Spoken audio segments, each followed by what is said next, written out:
जय हिंद दोस्तों।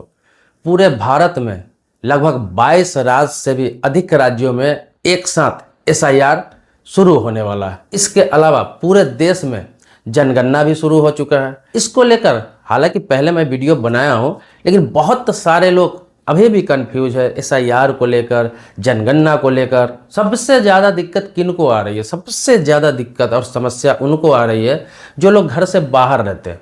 दिल्ली रह के काम करते हैं, मुंबई रह के काम करते हैं, कोलकाता हो गया, चेन्नई हो गया, बेंगलुरु हो गया, हैदराबाद हो गया। बहुत सारे लोग हैं कि Saudi, Dubai, Qatar, Bahrain, Australia ऐसे जगह पर काम करने जाते हैं। और ये होता है ना, इसमें सबसे ज़्यादा जो परेशानी होती है वो आम लोगों को होती है।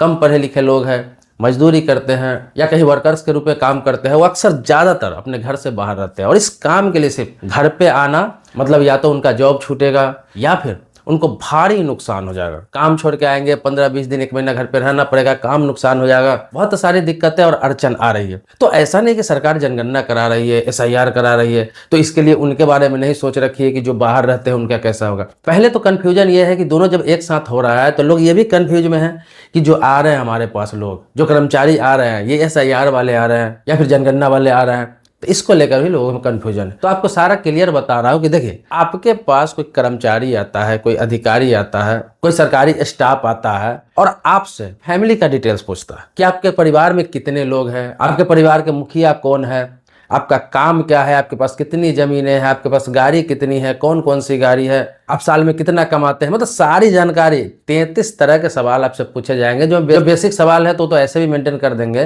लेकिन 20-25 सवाल ऐसे हैं जो आपसे पूछे जाएंगे।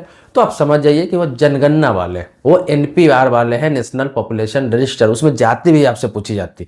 तो वो जनगणना हो रहा है। सबसे बड़ी बात है कि आपके पास कोई जाए किसी प्रकार का सर्वे करने तो आप पता करिए कि आप कहाँ से आए हैं, आप किस काम के लिए आए, तो खुद बताएंगे कि मैं जनगणना करने आया हूँ या फिर एसआईआर के लिए आपको पेपर देने आया हूँ। जनगणना में सबसे बड़ी बात है कि किसी प्रकार का कोई डॉक्यूमेंट्स आपको देना नहीं है, लेकिन एसआईआर में वोटर लिस्ट का जो क्रम संख्या है, भाग संख्या है, बाकी डिटेल्स है, वो सब देना पड़ता है। तो वो बीएलओ आते हैं, आपके क्षेत्र के जो बीएलओ वो आते हैं, आपके पास फॉर्म उपलब्ध कराते हैं या फिर आप जाकर खुद फॉर्म उनके पास से लेते हैं। तो ये दोनों में डिफरेंस पता चल जाता है। सवाल अब ये उठता है कि जो लोग बाहर है उनका कैसे होगा। तो फिर से आपको बता दूं कि उनके लिए भी सेम प्रोसेस है। आप अपने घर से बिहार के हैं, यूपी के हैं, बंगाल के हैं, राजस्थान के हैं, मध्य प्रदेश के हैं, झारखंड के, कहीं के रहने वाले और दूसरे शहर में काम करते हैं, दूसरे देश में काम करते हैं, तो मैं कई बार बता चुका हूं कि आपको आने की जरूरत है ही नहीं। लोग बार बार कमेंट में पूछते हैं, तो मैं आपको बता दूं आपको आने की जरूरत ही नहीं है। अगर जनगणना है तो आपके फैमिली के लोग आपका सारा डिटेल्स वहां पे लिखा सकते हैं। कोई भी फैमिली के एक लोग आपके घर पे होना चाहिए, कोई भी लिखा दे, कोई फर्क नहीं पड़ता है। उनको इससे मतलब ही नहीं है कि आप घर पे हो या नहीं हो, या फिर आपकी फैमिली भी घर पे है या नहीं, इससे कोई मतलब नहीं। आपके फैमिली के 1-2 लोग भी घर पे है तो वो जनगणना का सारा प्रोसेस करा सकता है। जो सवाल उनसे पूछे जाएंगे वो जवाब देंगे, वो मेंटेन करेंगे, निकल जाएंगे 10 मिनट में। अब रही एसआईआर की बात, तो एसआईआर में भी सेम प्रक्रिया है। आप कहीं भी है, आपको आने की आवश्यकता ही नहीं है। आपको अपने घर पे रहना जरूरी नहीं है। आपके वोटर लिस्ट का 2003 में अगर आपका नाम है तो उसका डिटेल्स देना है, आपका नहीं है तो आपके माता पिता का नाम है उसका डिटेल्स देना है। फॉर्म घर के कोई भी व्यक्ति भर के जमा कर सकता है। यूपी में आपने सुना होगा कि एक व्यक्ति दुबई में रहता था और उसके घर वाले उसका फॉर्म जमा कर दिए तो उनकी गिरफ्तारी हो गई, उनको 15 दिन जेल में रहना पड़ा, उन पर कानूनी कार्रवाई हो गई। क्यों हो गई? थोड़ी सी गलती की वजह से। इस चीज को समझिए, आपको बता रहा हूं कि थोड़ी सी गलती होगी तो कानूनी कार्रवाई होगी। जब सरकार ने नियम बनाया तो उस नियम को आपको फॉलो करना है। वो व्यक्ति सऊदी में था और उसके घर वाले उसका सिग्नेचर करके वहां पे फॉर्मेट जमा कर रहे हैं,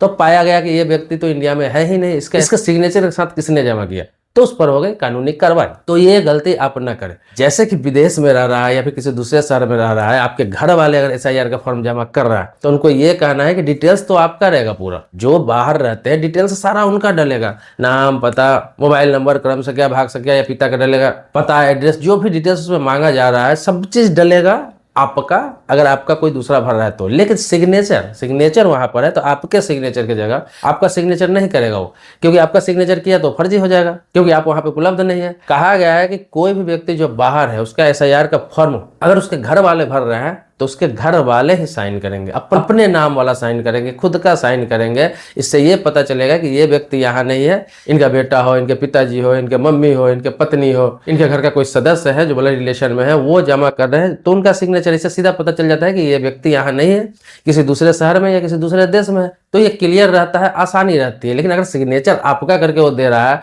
तो यहाँ पर सीधा है कि आप यहाँ है ही नहीं, आपका सिग्नेचर करके दे रहा है, तो कोई भी व्यक्ति आपका दुश्मन हो, आस पड़ोस के हो, कोई भी अगर कंप्लेन कर देता देता है कि वो व्यक्ति नहीं है और उसके सिग्नेचर के साथ फॉर्म में जमा हुआ है, तो फिर क्या है कि कानूनी कार्रवाई हो जाएगी, लीगल कार्रवाई हो जाएगी, फ्रॉड फर्जी घोषित हो जाएंगे आप। तो आप कहीं भी है ना, तो आपका एसआईआर का फॉर्म जो जमा होगा, अभी बहुत सारे राज्यों में एसआईआर हो भी चुके हैं और अधिकतर राज्यों में अभी बाकी है, 22 से अधिक राज्यों में एसआईआर होना बाकी है। तो उसमें क्या है कि आप घर वालों को बोल दें कि मेरा जो है फॉर्म भर के आप जमा कर दे, आप अपना सिग्नेचर वहां पे कर दे। इससे यह साबित होगा कि वो व्यक्ति नहीं है, सिग्नेचर घर वाले कर सकते हैं। ये रूल है, ये नियम है, जहां भी एसआईआर हो रहा है इसी प्रकार से हो रहा है। तो आपको आने की आवश्यकता नहीं है, चाहे वो जनगणना है, चाहे एसआईआर है, चाहे वो जमीन सर्वे है, बहुत सारे कार्य चल रहे हैं देश में एक साथ। किसी चीज में जरूरी नहीं है कि हर व्यक्ति को वहां पे रहना जरूरी है। घर के कोई भी व्यक्ति है उसके बारे में जानकारी इकट्ठा करके वो काम करा सकता है। देखिए होता क्या है कि मैं वीडियो जो बनाता हूँ बहुत सारे मुद्दों पर, तो लोग जो सवाल करते हैं तो मैं कोशिश करता हूँ कि उस सवाल के जवाब में भी